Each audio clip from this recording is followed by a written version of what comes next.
Welcome back to ECGenius. In today's lesson, we'll be talking about hypertrophy. And let's start off with the most common one, which is left ventricular hypertrophy. Let's take two hearts. The one on the left is going to be a normal heart, and the one on the right has some left ventricular hypertrophy. And we'll be looking at these hearts from the view of the V5 or V6 lead. So focusing on the left ventricle, we can see here on the left that this is the depolarization of the ventricle. And on a normal EKG, we get an upward deflection since these charges are moving towards the V5, V6 electrode. Now let's compare it to a hypertrophied heart. Since the heart is going to be more massive, particularly the left ventricle, you're going to have greater depolarization and greater magnitude moving towards the electrode. And on an EKG, this will record as a positive deflection that is greater in amplitude. Now let's look at the same thing, but looking from the V1 or V2 electrode. In a normal heart, the depolarization is moving mostly away from the V1 and V2 electrode. So you get your little septal depolarization, and then in terms of the left ventricle, which is more massive, you get a negative deflection in V1 and V2. In a hypertrophied heart, you're going to have greater depolarization moving away from the V1, V2 electrode. So you will have deeper S wave in V1 and V2. Now with that understanding, we can better understand the different LVH criteria. These are two of the most common ones, so let's start off looking at the first one.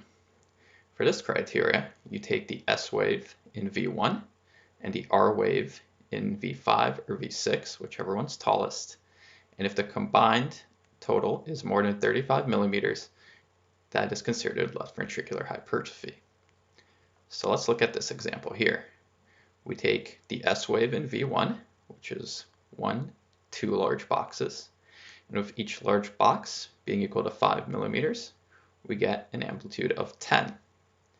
Next, we take the tallest R wave in V5 or V6. In this example, V5 has a taller R wave, and it is 1, 2, 3, 4, 5 large boxes, which gives us an amplitude of 25 millimeters. If we add this 25 millimeters to the 10 millimeters we got here, we get 35 millimeters, which would meet LVH criteria. Similarly, let's look at the second possible criteria. Here, you simply take the largest R wave in any of the precordial leads and the largest S wave, and then you add them together, and the criteria needs to be more than 45 millimeters. So here, the largest R wave is in V2, where we have 1, 2, about almost 3 boxes, which would give us 15 millimeters. And then we take our largest R wave, which in this case is V4, and is 1, 2, 3, 4, 5, 6, 7 large boxes. This would give us 35 millimeters. If we add in the 15 millimeters here, we get a total of 50, which would meet LVH criteria. Now, let's look at the same hearts we looked at before, but from the viewpoint of the AVL lead. Here we have our depolarization of the left ventricle. And on the EKG strip for AVL, the depolarizations are moving slightly towards the AVL electrode, so you get a positive deflection. Now in the case of our hypertrophied heart, we have greater depolarization moving towards the AVL electrode, so we get a positive deflection of greater amplitude. And from this, we get a third type of LVH criteria, which is an AVL greater than 11 millimeters. So let's look here. We have, again, 1, 2, 3, almost 4 large boxes, which would give us an amplitude of 20 millimeters, meeting LVH criteria. Now let's move on to right ventricular hypertrophy, which is less common, but something you might see, for example, in a patient with pulmonic valve stenosis.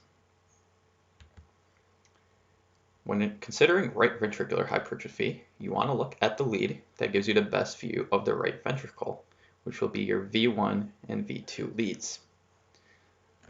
Similarly, in this case, on the left we have a normal heart with normal depolarization of the ventricle, while on the right we have a hypertrophied right ventricle, so you have greater depolarization going on in the right ventricle. In a normal heart, you have your septal depolarization, and then most of your depolarization is going to be moving away from V1, V2 due to the larger mass of your left ventricle.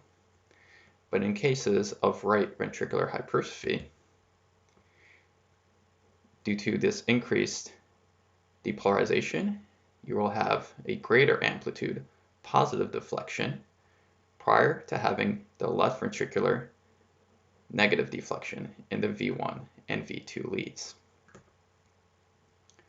From this, we can get our RVH criteria, which is an RS ratio in V1 that is greater than 1, or right axis deviation greater than 110 degrees.